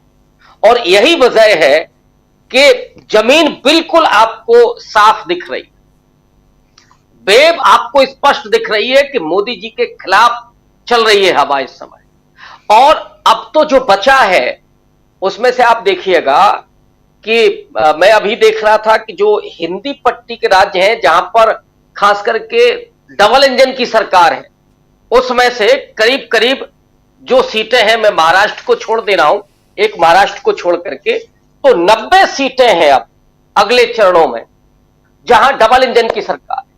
और वहां पर 83 सीटें बीजेपी ने जीती थी। क्या ये जो स्ट्राइक रेट है 92% का बीजेपी का, वो स्ट्राइक रेट पूरा होने जा रहा है? मुझे तो ये लगता है 92% तो छोड़ दीजिए, अगर Modi ji first division pass हो जाए तो बहुत बड़ी बात हो। बल्कि सच्चाई तो ये है कि मोदी जी मुश्किल से 50%, हो सकता है कि इससे भी कम हो। हरियाणा की 10 में से 9 सीटें हारती हुई दिख रही है बीजेपी। उत्तर प्रदेश में आप चलिए जहां 51 सीटें अभी हैं, 51 या 54, उसमें से मुश्किल से 20 सीटों पर वो जीत हासिल करते हुए दिख रही है। ऐसे ही दिल्ली का आप देख लीजिए। तो जो अब आगे के फेज हैं जहां पर वोटिंग होनी है, और हम लोग जानते लंबे समय से आप तो इस चुनावी प्रक्रिया में हैं, जब 7 चरणों का चुनाव हो और पहले दूसरे फेज में जो टोन सेट हो जाता है वो आगे ग्रो करता है। मोदी जी ने कोशिश बहुत की पहले चरण के बाद, इसलिए वो हिंदू मुसलमान पे आए, और दूसरे चरण के बाद तो और ज्यादा आक्रामक हुए। तीसरे चरण के बाद वो अंबानी अडानी पे आ गए लेकिन चल कुछ नहीं रहा है। और इधर बंगाल में जहां आप 18 सीटें लेके गए थे, वहां तो बंगाली अस्मिता काम कर रही, वहां मोदी जी का ये झूठ और प्रपंच नहीं चल पा रहा, एक्सपोज हो गए। और दूसरा कि कभी कभी मुझे लगता है कि प्रकृति जो करती है वो सामने लाकर के लोगों के पिछले कर्मों को सामने रख देती। इन्होंने जिस तरह से राजनीति की थी, छल छद्म लोगों को फंसाना, झूठ बोलना, अब उसके जाल में प्रकृति इनको फंसा रही। आप सोचिए कि हिंदू महिलाओं का कितना घोर अपमान। आप एक तरफ तो बोलते हैं कि साहब वो मंगलसूत्र छीन लेंगे, इधर आप महिला को खड़ा कर रहे हैं कि वो ये कहे कि साहब हमारे साथ रेप हुआ है। आपने तो महिलाओं की इज्जत नहीं बचने दी। इससे ज्यादा इस देश में नहीं, पूरी दुनिया में महिलाओं के लिए इज्जत से बड़ा कोई सवाल नहीं होता है। तो जो नरेंद्र मोदी शक्ति पूजा की बात करते हैं, और मैं तो कई बार ये कहता हूं कि असल में इनके दिमाग में संविधान नहीं है, मनुस्मृति है। मनुस्मृति स्त्री के पूजने की बात तो करती है, लेकिन असली जिंदगी में उसके लिए वो देवी नहीं, दासी होती है। तो स्त्रियों को उसी तरह से दासी बना करके रखना इनकी फितरत है। तो कभी ये इल्जाम लगवाइए, कभी उन पे इस तरह का जुल्म कीजिए। सम्मान करना, और मैं तो कहता हूं सबसे बड़ी बात है उनको नागरिक समझना, ये अधिकार वो नहीं देना चाहते। तो जो माताएं बहनें हैं, मोदी जी उसी भाषा में बोलते हैं, लेट जाते हैं। अरे साहब, आपने तो हमारी इज्जत पूरी तार तार कर दी। आप महिलाओं से कह रहे हैं कि ये मंगलसूत्र छीन लेंगे। आज वही महिलाएं नरेंद्र मोदी के खिलाफ खड़ी हो गई। भैंस तो छोड़ दीजिए, तो मोदी जी की भैंस गई पानी में। यही वजह है कि आज वो जो आपने कहा आज दिख नहीं रहे। मैं भी खोज रहा था, कहीं हो सकता है भाषण देते हुए उनका कोई वीडियो आ जाए। तो पहले ही बोरिया बिस्तरा बांध लिया है क्या? झोला तो तैयार बहुत दिन से रखे हैं, लेकिन जनता जवाब लेगी, ये छोड़ने वाली नहीं है। अभी तो आपने जो किया है उसको सामने भोगिए, उसको देखिए। जो 23 साल से सत्ता में उनको लगता है कि साहब हम तो केवल इसी के लिए बने हुए हैं, आज जो सत्ता नशी है वो भूल जाते हैं कि कल कुछ भी हो सकता है। और इस देश के संविधान ने यह कहा है कि इस देश की जनता मालिक है, be the people of India. और ये भूल गए, लोगों को जानवरों की तरह हाँक दिया, जानवरों की तरह मरने के लिए छोड़ दिया। और इसलिए आज उनमें नागरिकता बोध फिर से पैदा हुआ, और वो अपने वोट की ताकत से, ये देखिए उत्तर प्रदेश में क्या हुआ संभल में। मैं पढ़ रहा था कारवां की एक रिपोर्ट को, ये रामपुर को बिल्कुल दोहराया जाए। ये वही सीओ है जो वहां रामपुर में थे, शायद उनका अजय कुमार नाम है, वही सीओ संभल में थे। वोट नहीं डालने दिए इन्होंने, प्रताड़ित किया, लाठियां मारी। लेकिन ये भूल जा रहे हैं कि आप इतना मत डराइए कि लोग डरना बंद कर दें। और मोदी जी ने वही किया। आज लोग अपने संविधान को बचाने के लिए वोट भी डालेंगे और जरूरत पड़ेगी तो सड़कों पर भी उतरेंगे। रविकांत जी, लेकिन अपने बच्चों के भविष्य के साथ। रविकांत जी, उतना डंडे बड़ा के बाद भी लोग निकल के आए हैं और सबसे ज्यादा वोटिंग हुई है संभल में।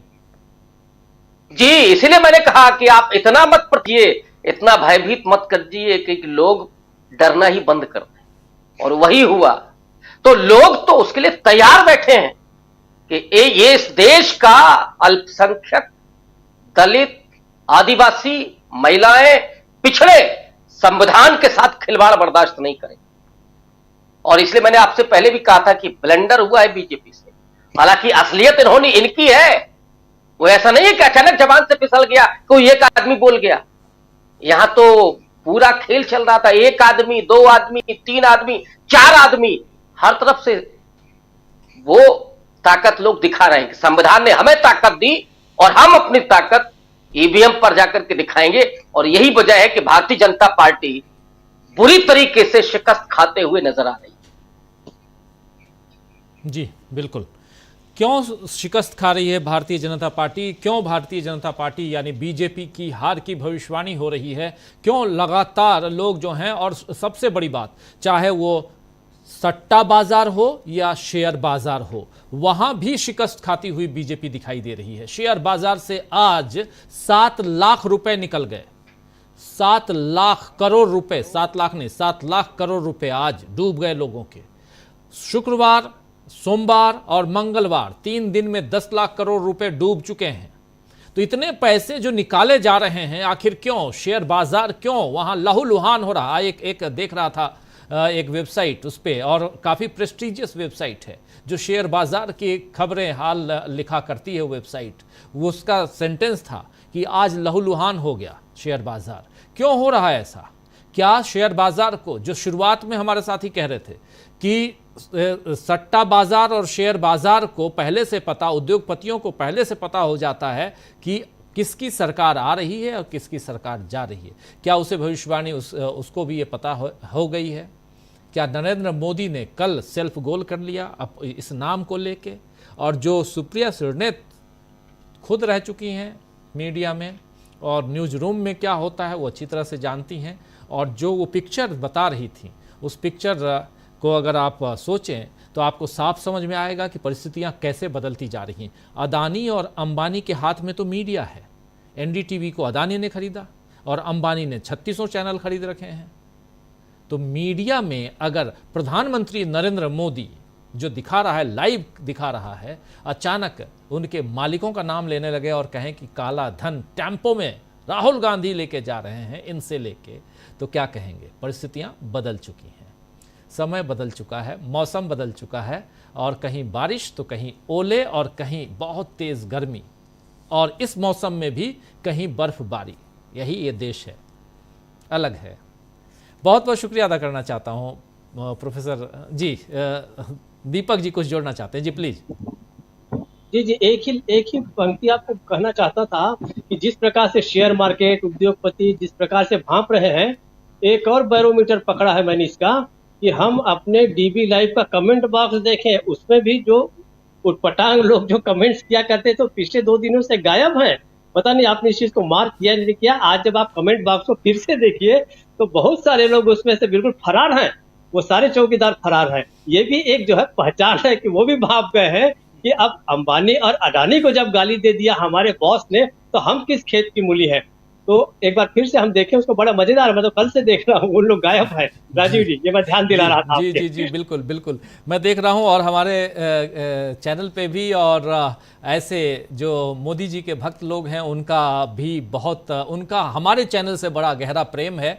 आते हैं, अपनी बात रखते हैं, और आपस में कई हमारे साथी जो कमेंट बॉक्स में कमेंट लिखते हैं वो आपस में ही एक दूसरे की बातों को कहीं काटते हैं, कहीं विचार रखते हैं, बहुत सारी चीज़ें चलती है। एक परिवार की तरह है ये कमेंट बॉक्स, जिसमें सब एक परिवार की तरह अपनी बातें करते हैं। लेकिन आप ये सही कह रहे हैं डॉक्टर दीपक पाचपोर जी कि कल से मैं भी देख रहा हूं कि ऐसे लोग कम हैं, और हों भी क्यों नहीं, क्योंकि अगर उनके बॉस ने ही यानी नरेंद्र मोदी ने ही उन सब का जिक्र कर दिया है जिसके बारे में आज तक वो कभी जुबान नहीं खोलते थे, और जो खोलता था जुबान, उसकी जुबान बंद कराने की, ताला लगाने की कोशिश होती रही। और सबसे बड़ा उदाहरण राहुल गांधी का है, जिनको सजा दिलवा दी गई, उनको उनकी सांसदी ले ली गई थी, उनको संसद से बाहर कर दिया गया, उनके घर ले लिए गए, सब कुछ हो गया राहुल गांधी के साथ, और within some days, few days, और आपने देखा कितनी सारी चीजें हो गई, लेकिन राहुल गांधी भी टिके हुए हैं। तो ये अपने आप में बहुत बड़ी बात है। तो दोस्तों, ऐसी चर्चा होती रहेगी, और हम सब इन तमाम खबरों को विश्लेषण के साथ आप तक पहुंचाते रहेंगे। हमारे तमाम विश्लेषक साथी आप तक अपनी बातों को पहुंचाते हैं, और आप सब ध्यानपूर्वक सुनते हैं, तो बहुत शुक्रिया अदा करता हूं आप सबका भी। और बहुत बहुत शुक्रिया पंकज जी आपका, प्रोफेसर रविकांत जी आप